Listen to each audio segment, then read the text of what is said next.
नमस्कार, कल्याण डोंबिवली लाईव्ह मध्ये मी आम्ही सर्व प्रेक्षकांचं अगदी मनापासून स्वागत करतो। सध्या भिवंडी लोकसभा परिक्षेत्रात आपण आहोत आणि पाठीमागे आपण पाहू शकतो कशा प्रकारे रेतीची तस्करी जी आहे ती या ठिकाणी सुरू आहे आणि त्याचा नाहक फटका जो आहे तो येथील भूमिपुत्रांना बसतो। आणि यात सगळ्या परिस्थितीचा आढावा जिजाऊ संस्थेचे अध्यक्ष सोबतच भिवंडी लोकसभेचे अपक्ष उमेदवार निलेश आंबेडकर घेतात।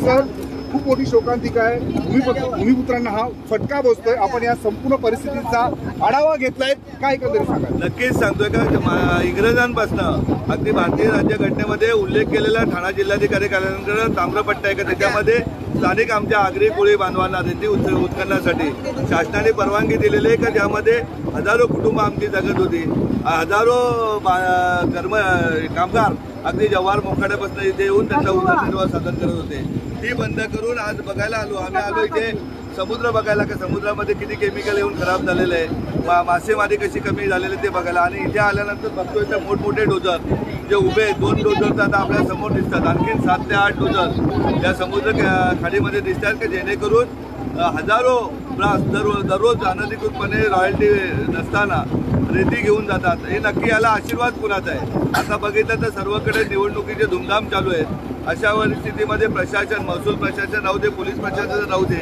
हे निवडणुकीच्या कामात व्यस्त असताना मोठमोठे डोजर इथे हजारो ब्रास रॉयल्टीच्या अनधिकृतपणे उत्खनन करत आहेत, घेऊन जात आहेत। याबाबत नक्कीच दुःख व्यक्त वाटतं का आमचाच माणूस पोट भरण्यासाठी व्यवसाय करतो तर त्याला रोखलं जातं आणि इथे हजारो करोड रुपये धनी होण्यासाठी लोकांना इथे मदत केली जाते।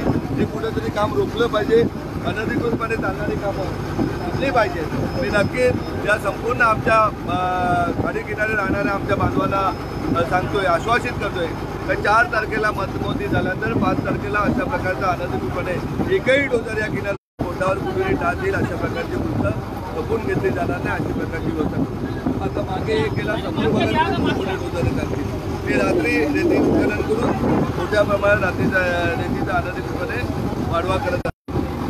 नक्कीच ही भयानक अशी परिस्थिती आपण या ठिकाणी डोजर आपल्याला या ठिकाणी पाहायला मिळतात। महत्त्वाचं म्हणजे सध्या निवडणुकीच्या कामकाजामुळे सर्व अधिकारी व्यस्त आहे आणि अशातच ही भयानक अशी परिस्थिती आपण बघू शकतो।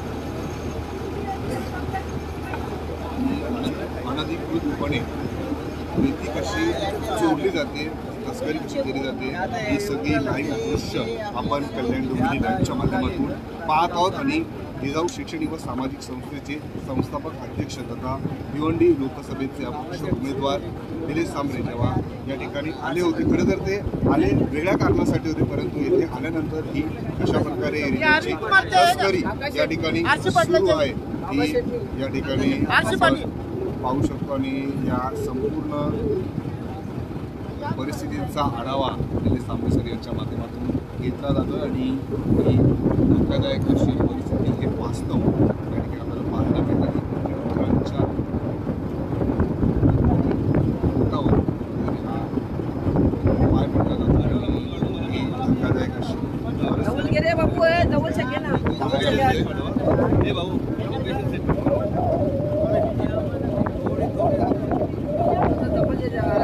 प्रशासन व्यस्त असल्यामुळे या ठिकाणी तस्करी वाढलेली आणि त्याचा नाहक फटका सहन करावा अशी प्रत्येक अपडेट आम्ही तुमच्या पर्यंत पोहोचत राहू।